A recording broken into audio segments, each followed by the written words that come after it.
নমস্কার বন্ধুরা, মা ও মেয়ের রান্নাবান্নায় আপনাদের সবাইকে স্বাগত। আজ আমি আবারও হাজির হলাম আপনাদের মাঝে সম্পূর্ণ একটা নতুন রেসিপি নিয়ে।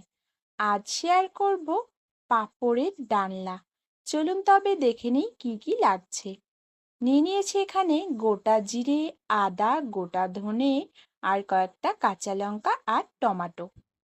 টমেটোটা দিয়েছি, এখানে আর কোনো জল দেব না, ভালো করে মশলাটা পেস্ট করে নেব।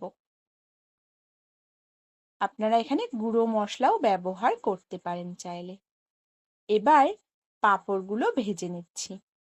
পাঁপড়গুলো ভাঁজ করে একটু ছিঁড়ে ভেজে নিলাম। আমি এখানে 4টে পাঁপড় নিয়েছি। পাঁপড়গুলো ভেজে তুলে রাখার পর আলুগুলো এইভাবে একটু লম্বা লম্বা করে কেটে নিয়েছি। আলুগুলোও ভেজে নেব। আলুগুলো গ্যাসের হিটটা মিডিয়াম টু লো করে একটু লাল লাল করে ভেজে নিচ্ছি।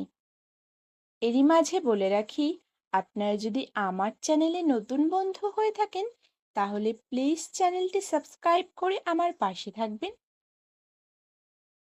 আলুগুলো ভেজে তুলে নেওয়ার পর ওই একই তেলের মধ্যে ফোড়নে দিলাম গোটা জিরে, তেজপাতা, লঙ্কা আর একটু হিং। হিংটা নিরামিষ রান্নার স্বাদটাকে অনেক বাড়িয়ে তোলে, সেই জন্য হিংটা দিলাম। এবার বেটে রাখা মশলাটা দিয়ে দিলাম। যতক্ষণ পর্যন্ত মশলা থেকে কাঁচা গন্ধ না যাচ্ছে ততক্ষণ মশলাটাকে ভালো করে কষিয়ে নেব। একবার আমার রেসিপি ফলো করে বাড়িতে পাঁপড়ের ডালনা বানিয়ে খেয়ে দেখুন, খুবই ভালো লাগবে। এই পাঁপড়ের ডালনা কিন্তু ভাত, রুটি, লুচি, পরোটা সবকিছুর সঙ্গেই ভালো লাগে। আমি এবার পরিমাণ মতো লবণ, হলুদ আর একটু রেড চিলি পাউডার দিয়েছি। দেওয়ার পর এবার আলুগুলো দিয়ে দিয়েছি। আলুগুলো মশলার সঙ্গে ভালো করে কষিয়ে নেব। দেখুন মশলা থেকে কি সুন্দর তেল ছেড়ে গেছে। এখন দিয়ে দেব ফুটিয়ে রাখা জল। ফোটানো জল দিলে কিন্তু রান্নার স্বাদ অনেকটা বেড়ে যায়। এই জন্য ফোটানো জলটা ব্যবহার করবেন, তাহলে দেখবেন রান্নার স্বাদ বেড়ে গেছে অনেকটা। এবার আমি ঢাকা দিয়ে দিলাম।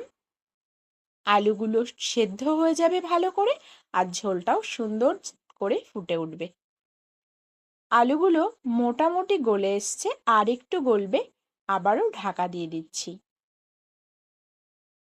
আমার রেসিপি আপনাদের কেমন লাগে কমেন্টের মাধ্যমে জানাতে কিন্তু একদম ভুলবেন না। আলুগুলো সেদ্ধ হয়ে গেছে, বেশ ঝোলটাও কিন্তু সুন্দর ফুটে স্বাদ হয়েছে।